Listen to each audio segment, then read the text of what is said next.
Alright. So far, pretty painless. Hello, everyone. Looks like I'm up and running. I opted for a higher stream quality, so it's going to be a little bit of delay on my end for any chat questions I might see. But I'm excited to get this going. First time streaming on YouTube for Drummistic Audio as well, so I'm super thrilled. And for those who don't know, my name is Jesse. I'm the man behind the curtain when it comes to any and all things Drummistic Audio. So I'm really thrilled to show off the kit here. I'm going to make sure it looks like my levels are okay. Hopefully, if anybody is in chat and wants to let me know how volumes are going, especially as we go through, please let me know. Obviously, it's the first time in a brand new setup for me, actually. Personally, I've moved from Minneapolis to Los Angeles, and I've gotten settled in my new studio space. So still working out a couple quirks, but I'm very hopeful that everything can go very smoothly. Everything getting set up was really nice, so we should have a good time. I'm just gonna up the gain in my mic a little bit more. Now let's see if that does it. Get closer to flirting with the red, as I has always been told. That was going a little hot, but it looks like we're in an okay spot. I think it's kind of dependent on how close to the mic I am. Now it's really going crazy. It's going crazy. I think that'll do it. I think any explosive consonants are the ones that are popping out. Let's try that. Great.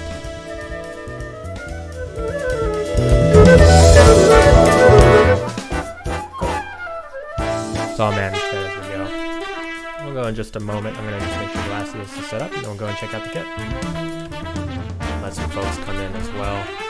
We'll also put this on our YouTube channel when everything is done. We'll just clip this intro bit just so everybody can get to the good part. We'll start by showing off the sounds to start.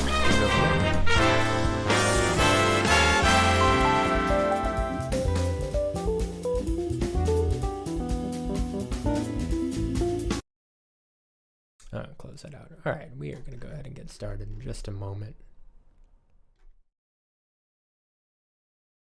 Hey. Great, so I'm just going to get going in just a moment.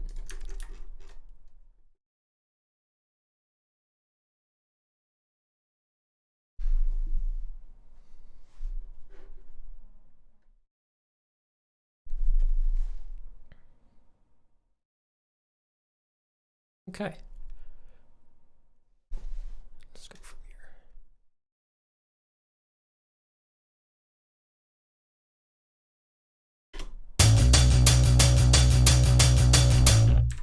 Okay. Volume. Great.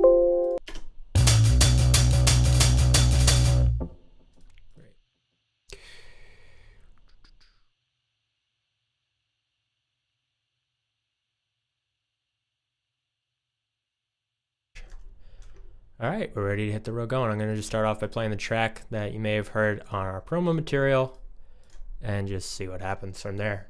But I can't wait to show you all the kit.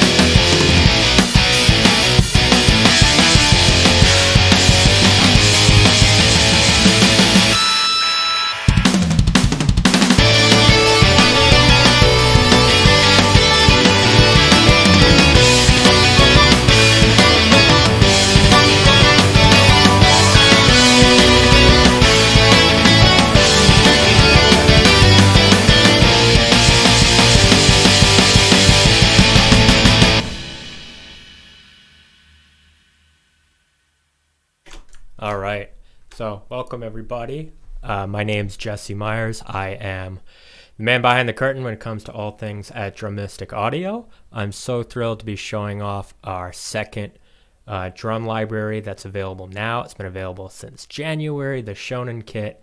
In fact, we got our sale continuing going on through the end of the month.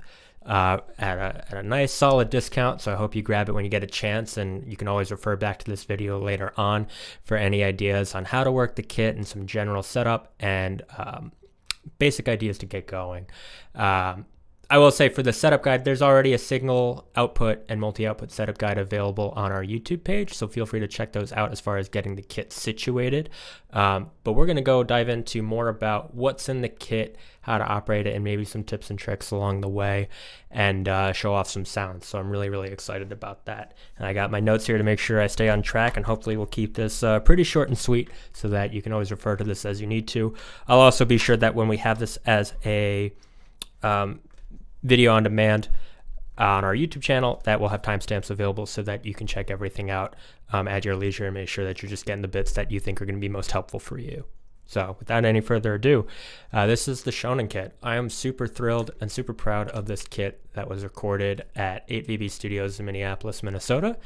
As you can see, everything you just heard, in fact, the entire track you just heard was MIDI.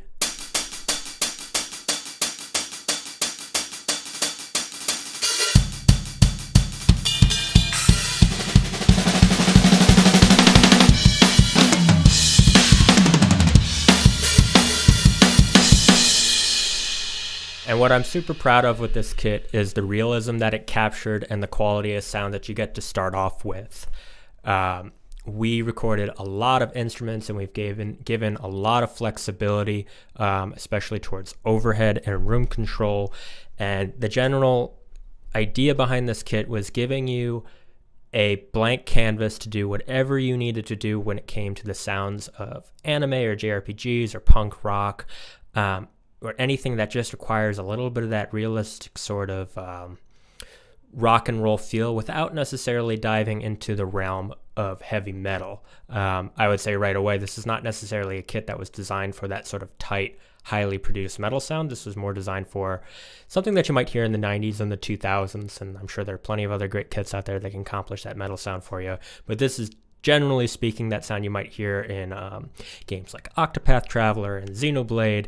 I was particularly influenced by the soundtrack of Crazy Taxi from back in the Sega Dreamcast and the GameCube, and Sonic Adventure and Sonic Adventure 2, and the Foo Fighters, and all those sounds that I really enjoyed growing up, and that I'm so happy to see are fleshed out in so many different ways for younger audiences to enjoy these days.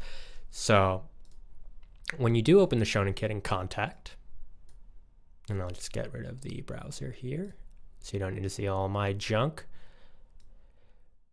you'll see that the setup, if you're familiar with our City Pop kit or own the City Pop kit, it carries more or less the same types of functions and same controls with some additional features, given the breadth of what this kit is offering.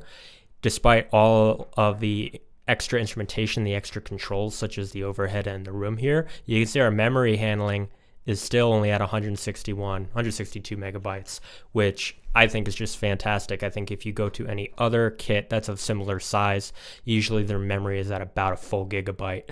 So you're really going to save on processing speed. I did build a Shonen Kit Lite, which is more of a friendly out-of-the-box, no plugins needed type of experience. Modeled definitely after Taylor Hawkins, late Taylor Hawkins, which we'll demo in a little bit. But I'm really thrilled to share that you're going to have basically all the controls that you would expect with any industry standard drum kit when it comes to the Shonen Kit. You're going to have your kick, which I believe is going to be here, right there. And we have two kits, and you can see it plugging on the keyboard. That's just for ease of use. Those are the same samples. We have Snare 1, which is going to be these controls in red at the bottom, which, by the way, if you open up, I believe it's info. Yep. You're going to get a descriptor of all the keyboard items so that you never lose track as well. But anything in red here is going to be our Snare 1, and that's a regular snare hit. You get snare flams, you get your rim shot, you get your rim knock, you get a couple features on buzzes, one-handed and two-handed buzzes for any sort of decoration and ornamentation to add to that sort of human, varied sort of little touches of imperfection, and also an extended buzz roll. And that loops indefinitely till you're ready to release it with whatever part of the kit you'd like to use. You can find the exact same kits and the same mapping for Snare 2. Snare 1 is a brass snare. Snare 2 is a maple poplar combination. You could think of it as sort of a louder maple shell. So if this is the brass snare, this is going to be the maple. It's also a little higher pitched, and it's got a really nice crack to it. It's really great for a cleaner sound. If you're looking for more of the older rock, deeper sound, you can always do that. And you can always detune them if you would like when you use this in multi-output mode. And again, the same features. You have your snare hit. You're going to hit the rim. You're going to have flams. You're going to have a rim shot. You're going to have one-handed and two-handed buzzes. Oh, I'm sorry, it's a rim knock. There's a one-handed buzz. There's a two-handed buzz. And your indefinite roll. Hi-hat is going to also be used. We had a spot mic for both the hi-hat and the ride to sort of maximize the amount of control and closeness that you would experience, especially for rock recordings. The hi-hat in this case was a SM81 placed on top. The ride was also an SM81 placed underneath towards the bell, and it adds this really great aggressive raw quality to your ride cymbal. So the hi-hat also comes in the similar variations that you would expect with the City Pop kit, where you have the ultra tight. Oh, sorry. See if I can find these. It's been a hot second. There you go. So you have hi-hat closed. If I go an octave lower, nope, not those. There we go. Then you have a slightly more open version, which you might expect for like a verse in a rock setting. These tighter ones are generally better for sort of like 16th note grooves or anything that requires a lot of variation or different touches and such. It's just another variation to have in case you feel like the general sort of closed sound isn't closed enough for your taste. So you have some options, and you also have this very loosely opened hat in addition to a fully opened hi-hat. So you have pretty much the entire spectrum of the hi-hat at your disposal from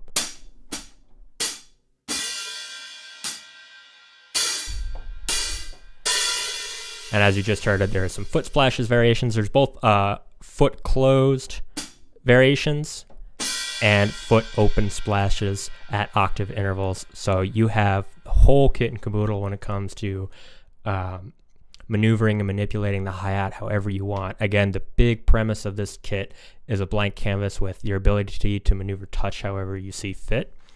For all of these drums as well, you will have up to, it depends on the specific cymbal or drum sometimes, but you will have up to 9 dynamic layers. So for example, if I go to tom, we can use a snare here. And you'll see I have the velocity at max, which is going to be one of your velocity layers. And you can see it gets way down. And the same thing goes for the rest of the kit. So you're going to have a maximum amount. You can even hear it here with the snare drum that's crescendoing.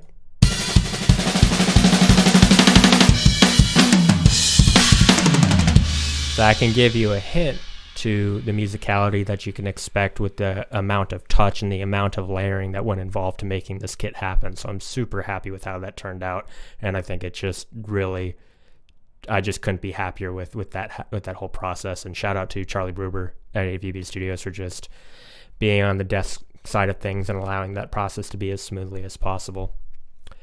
So yeah, and then you're going to have we'll get to the overhead and rim in just a second, but when you click on this arrow, you'll get to your toms.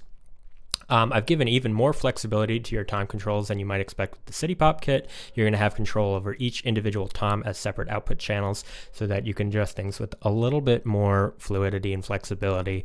Overall, you get a 10-inch tom, a 12-inch tom, a 14-inch tom, and a 16-inch floor tom. The 14 is also a floor tom, so 2 floor toms, 2 rack toms, and they are just fantastic. I was so happy when they came out of the oven with the raw audio. They were just tunes, just a great day. Like sometimes when you perform, your drums are not in the best tune shape. This is just one of those days where they were just tuned so well, and I couldn't be more thrilled. So you're going to continue to have those controls, and then you're going to have overhead and room. Now, generally speaking, overhead and room is linked to all of your drums, including your cymbals.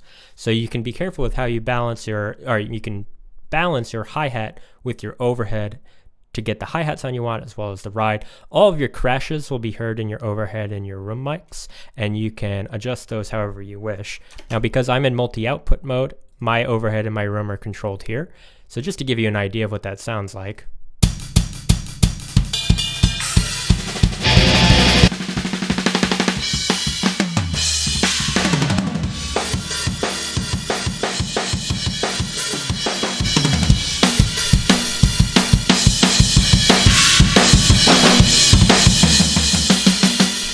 So you can see you're getting full-fledged control over all the mics that we used when recording this kit in the studio. Just to give you an idea of the mics that were used. Let's see, for the snares we use SM57s, both top and bottom. So they've been pre-mixed with top and bottom mics. The kick has Sennheiser E904. As well, it had a Neumann U87 as the kick out, which is just, boy, were these gorgeous mics. And all of these were going into API 500 series preamps. Your overheads were Coles 4098s, ribbon mics that were going into Neve 1073 preamps. And again, those were just so unbelievably smooth and creamy, and just I couldn't be more happy with that sound. And the room were an additional pair of Coles 4038, I believe, not 4098, but those were going through Great River preamps, which were made local in St. Paul, Minnesota. Just fantastic sound in general that I hope you get to further explore. The toms were Shure Beta 98s, great small diaphragm condenser tom mic for each of those four. And like I mentioned before, you had the SM81s for the hi-hat and ride. So everything is about as top-notch as you can get. We were going into the true preamp hardware with the API series and the Neve series and the Great River preamps, and a beautiful mixing console and the setup in the studio. So you are getting the best raw audio to work with in terms of just the world being your oyster and having just sort of the best sound we could possibly give you. So again, I'm just so thrilled with what the potential of this kit is, and it's going to be well beyond what even I've thought of. I'm sure there's going to be folks who use this and come up with just some truly creative and clever things. So I'm really excited for when that day comes. Toms, just like the snare and the hi-hat and ride, are all dynamically controlled based on velocity only, so that should also make the ease of use a little bit more simple. And of course, because the overhead in the room are adjusting everything put together, you'll want to, they are separated by just this box so that you can more clearly see it. So right now I have the overheads completely off.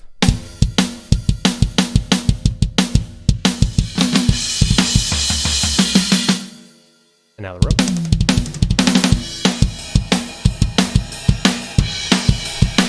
And to pop any fader back to its default position, you just simply have to control click for Windows or command click for Mac. And I am in Windows today on Cubase. You may have seen me demoing this kit in Logic as well.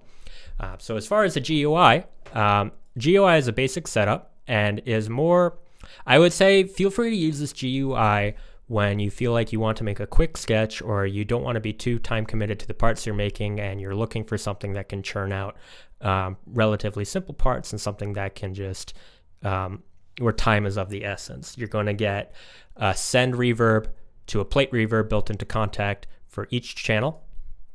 So especially your snare and your kick. You're going to have your volume fader here. Everything is labeled, so you're going to have your pan function here for each and every part of the kit. Now, I will say the overheads and the rooms are pre-panned because we obviously staged them left to right accordingly for the recording purposes. Mixing or adjusting pan, we felt, was not in the best interest of anyone trying to use this kit. It would lead to a lot of phasing issues and just a lot of awkwardness that I don't think would lend to any creative musical quality. At least off the top of our heads. So we figured to leave that be. But toms can be panned. You can go very hard with them. You can ping pong them if you would like. And in this case, the toms are not pre-panned really in any way aside from the natural positioning of the kit.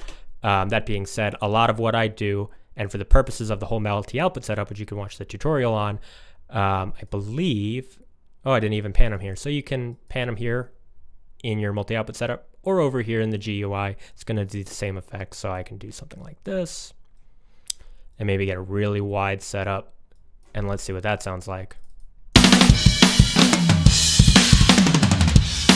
I can go even wider, see if that might do something crazy.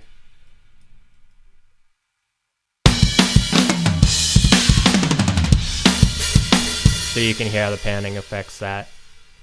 Below this TMAS, when you highlight it, by the way, everything will come up in the info panel below. But this is your transient master, attack and sustain for each channel. So if you feel like the snare 1 is lingering too long, you can take off some sustain, maybe boost some attack. So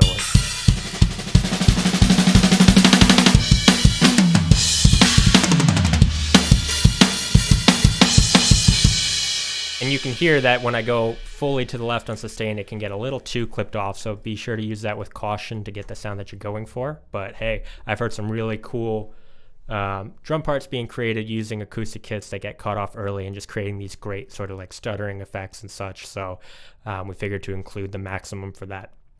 And then below here is a saturator that's built into Contact as well, so you can add additional saturation if you don't have or don't want to use any of your third-party plugins that you might own. So at least you have those to get you going.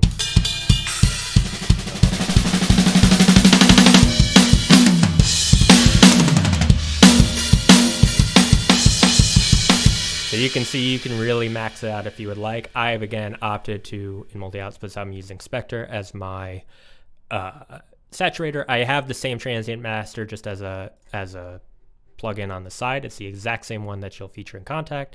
And I also have some solid EQ and some general shaping as well. I should mention that EQ is not necessarily featured on this kit, and that's one of the reasons that I suggest that multi-output is the intended use of this drum library, because you are essentially getting raw audio. And what I mean by essentially is I have mixed the snare top and bottom mics, I mixed the kick in and out mics, I mixed all the samples to make sure they were timely and phase aligned. I did what I would say is gentle EQ to have this be a presentable kit. However, I would say that the whole intent is that depending on what song you're using, you're going to want to adjust and EQ the drums accordingly. And rather than give you something that's fixed that, you know, if it's not working, you just have to do another drum kit, something that you'll be able to adjust and adapt depending on what your needs are and what your preferred taste in sound is. So you can see, for example, I've done some EQ and even some pretty heavy EQ for this sound on the snare drum. So I really encourage everyone using this kit to have it set up in multi-output mode. You can certainly use all of the features in the GUI. I would say, and as I programmed it, this is to me a backup if you may not, for example, own a saturator or transient master, but I figured every DAW features stock EQs and stock compressors, stock delays, so at the very least you would have those options available to you no matter what.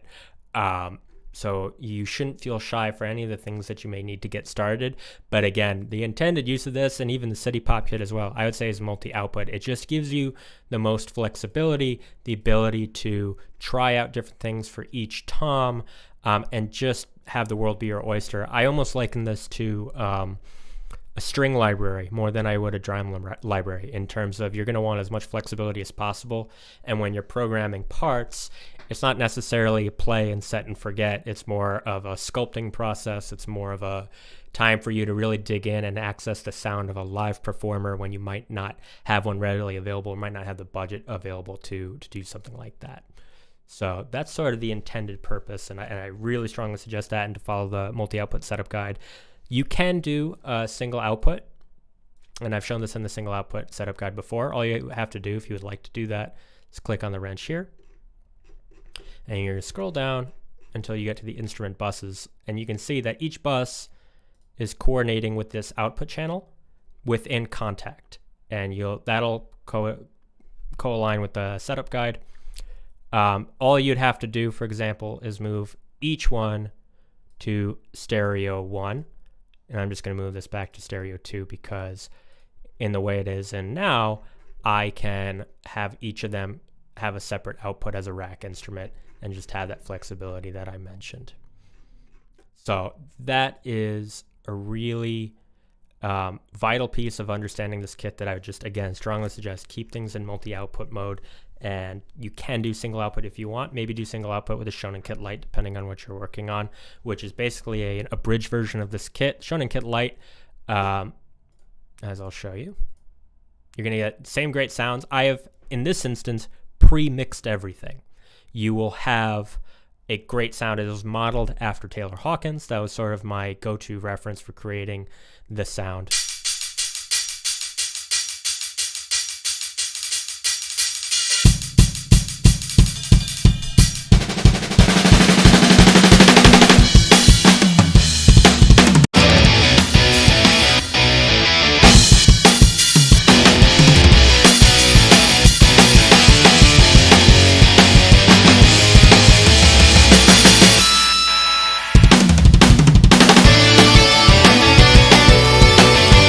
So that's the Shonen Kit Lite with no plugins at all. You can see it's a single output, and I've adjusted, the reason why this was up here is because I adjusted all the instrument buses to stereo output 1, and that way everything can be adjusted in here. And heck, if I wanted to go dig a little deeper, I can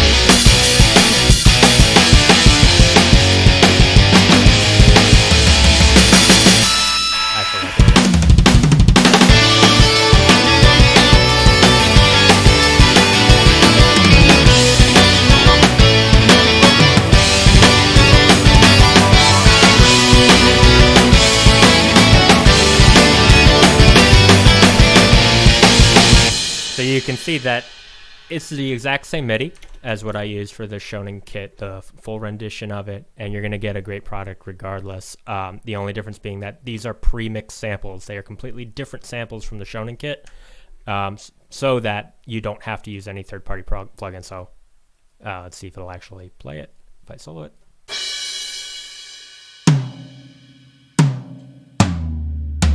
And as you saw with the Shonen Kit, because everything is fixed and ready to go, it didn't quite make sense to have the overhead and room mics available, because then it just added to, again, phasing and some other issues. So the Shonen Kit Lite will be your go-to if you are looking to sketch quickly, if you're looking to be on a budget, if you feel like you're going to get everything you want artistically out of the drums without necessarily needing to fully invest into the full rendition of the Shonen Kit. But it is there, and I'm still really proud of it. And I think regardless, you will have a great kit on your hands.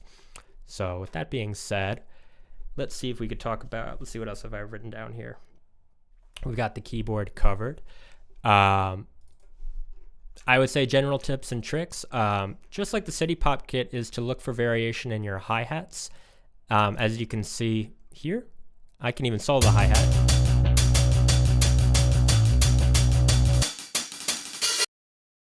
Sorry, 1 second. There we go.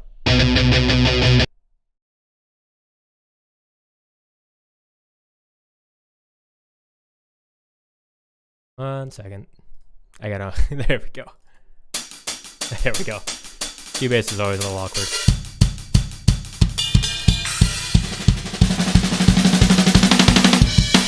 There we go.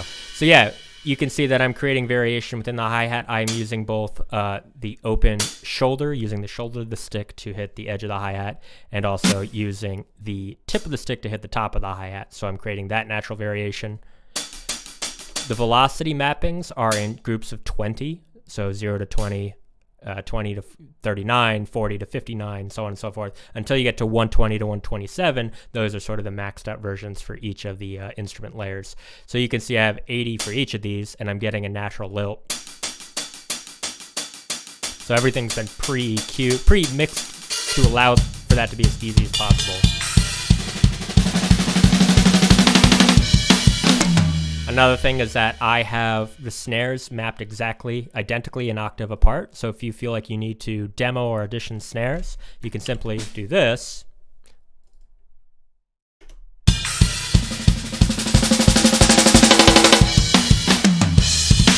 I can even add that. This is snare 1, and get rid of it. Oh no, that is a snare. And go like this. And now I have snare 2 to audition.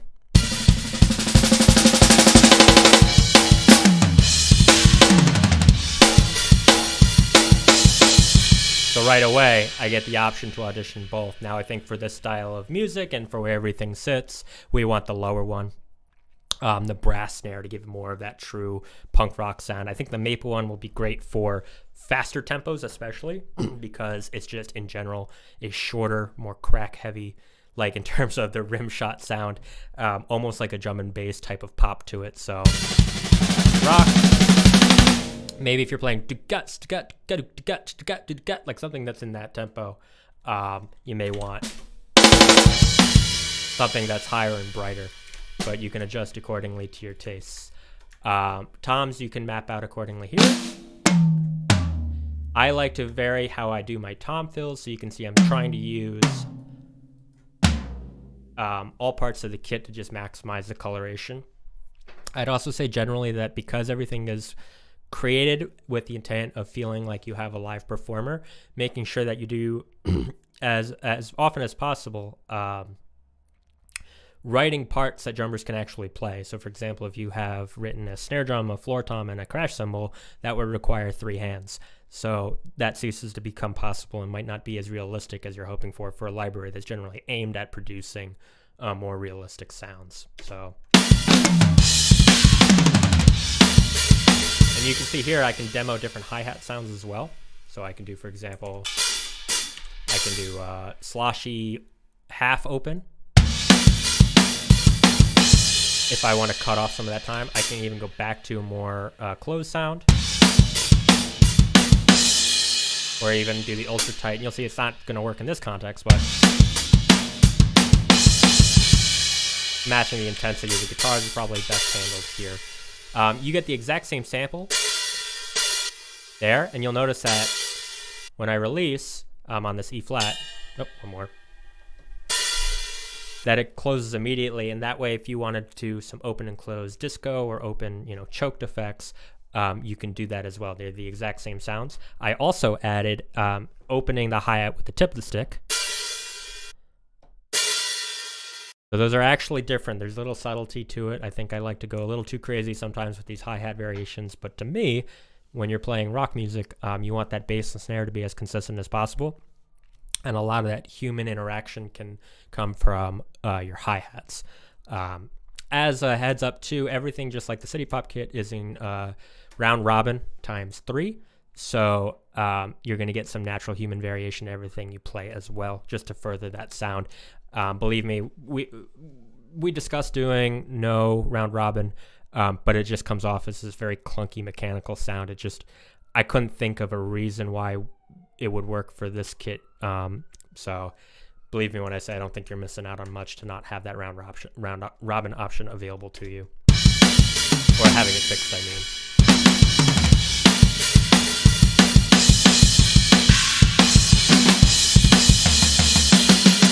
Yeah, and just to go through some of the other cymbals we have a China cymbal, also a splash cymbal, just an octave above. We got a ride bell and our ride cymbal. We have 3 crash cymbals for you. And then also hitting the top of those bells.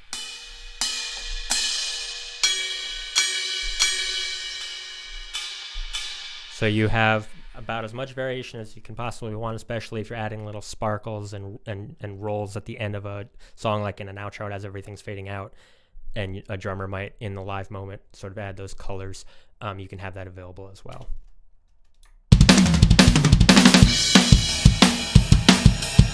So this would be a great example here where you can try out doing, for example, maybe going to hi-hat.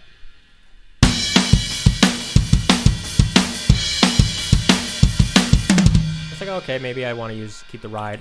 I put in the ride just to vary, again, adding variance and color. So the whole point being is that I want you to be able to audition things as quickly as possible, and it's just a matter of moving it up and down the keyboard, and hopefully in places that are as convenient as possible, especially for the snare drum. So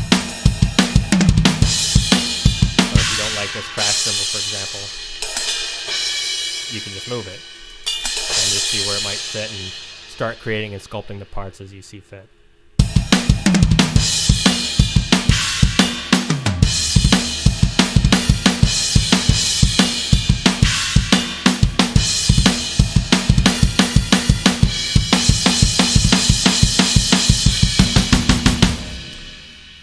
And one other thing I would say is for all the drums especially, and the cymbals, there is no, aside from the, of course I hit the one that does matter, the buzzes are touch release.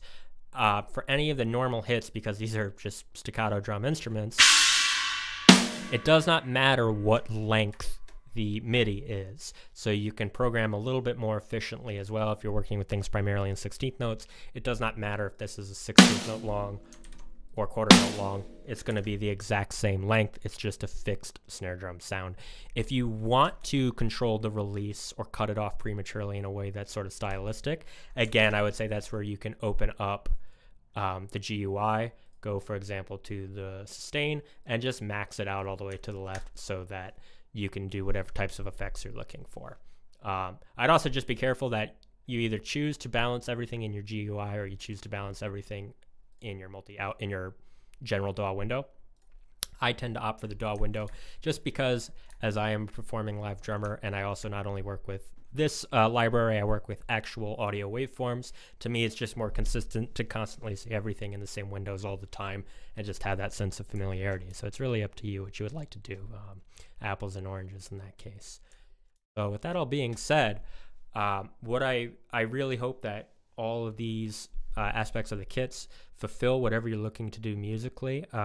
I've already heard some great demos from folks, and I know we're gonna have a couple of demos along the way as we keep going from some friends that I've reached out to. I'm just really proud of this kit. I really hope you get a chance to check it out. If a question of yours is not answered here in this walkthrough, please feel free to leave any questions in the comments, and I'll answer them as quickly as I can. Again, this will be fixed on YouTube for your reference anytime you might feel stuck on something or you're wondering what sort of features might be involved in the kit. And again, as of right now, February 16th, 2024, we have our debut sale continuing until February 29th, and I believe that's at $35 before it jumps back up to $50, and it's probably going to be staying there for a while because I feel like this is a kit that's worth the bang for your buck there, and I just think that especially considering industry standard kits of the same amount and variety are twice or even 4 times as much as something like this. I just am hopeful that you understand that this is a great discounted price already to begin with, and you're going to get some of the best sounds you can possibly ask for, and the world is your oyster when it comes to this kit. But again, thank you so much for checking everything out. Again, please leave questions or comments, or consider subscribing too, as we'll be updating this along the way and adding tips and tricks and little minute-long tutorials like we've done with the City Pop kit. You can also follow us on Twitter, where we're most active audio, and stay in touch that way. We also have an email list that you can check out products that are coming out. We do have a couple pipeline. One of them was teased